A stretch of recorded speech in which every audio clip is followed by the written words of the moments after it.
ignite.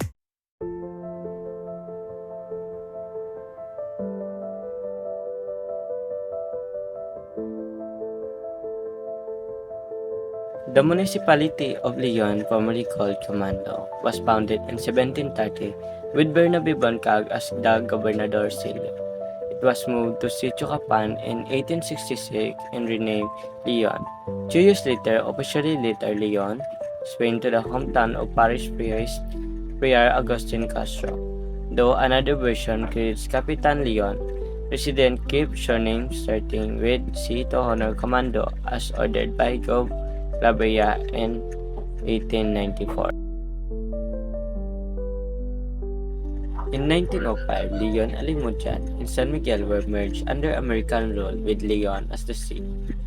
The Catholic parochial school of St. Catherine opened in 1915 and Leon Institute in 1918. Capo C. Cabalpin Calugas Sr., born in 1907 in Barrio Tagsig, served as U.S. Army Philippine Scout.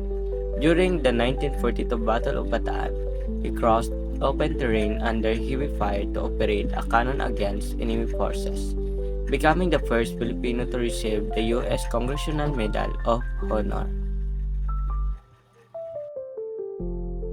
Fray Agustin Castro, the parish priest who named Leon after his home province in Spain.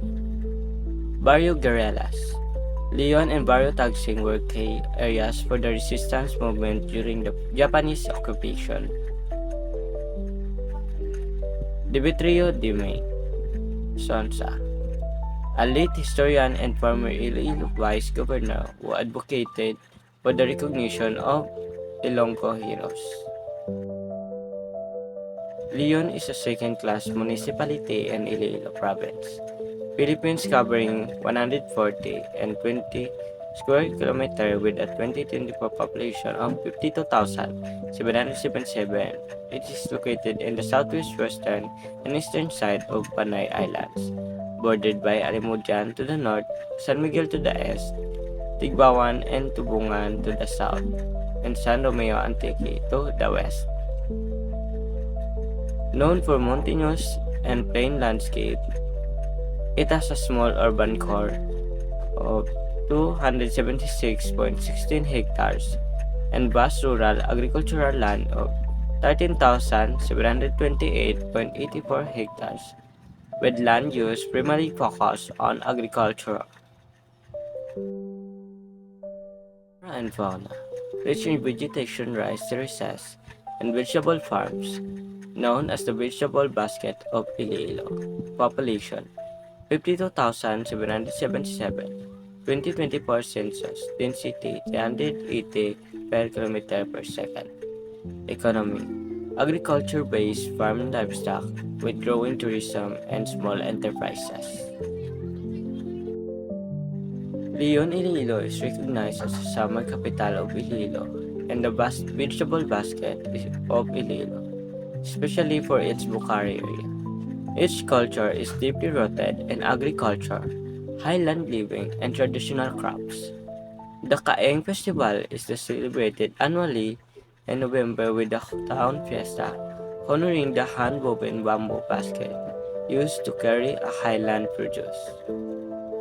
Handoro Festival, held in every September 1, commemorating the town's transfer from the Comando to Capan, features cultural presentation, food fairs, and agricultural exhibits.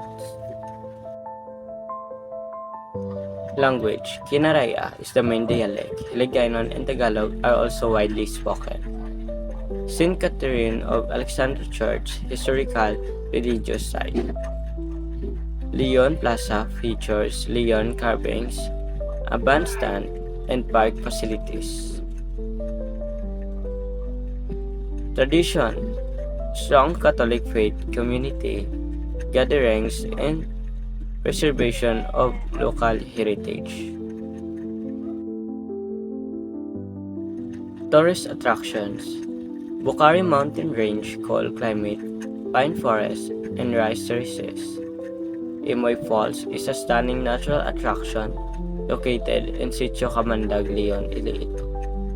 Catao Falls is indeed located in Leon, Iloilo, specifically in Barangay Bubon within the Bucari area.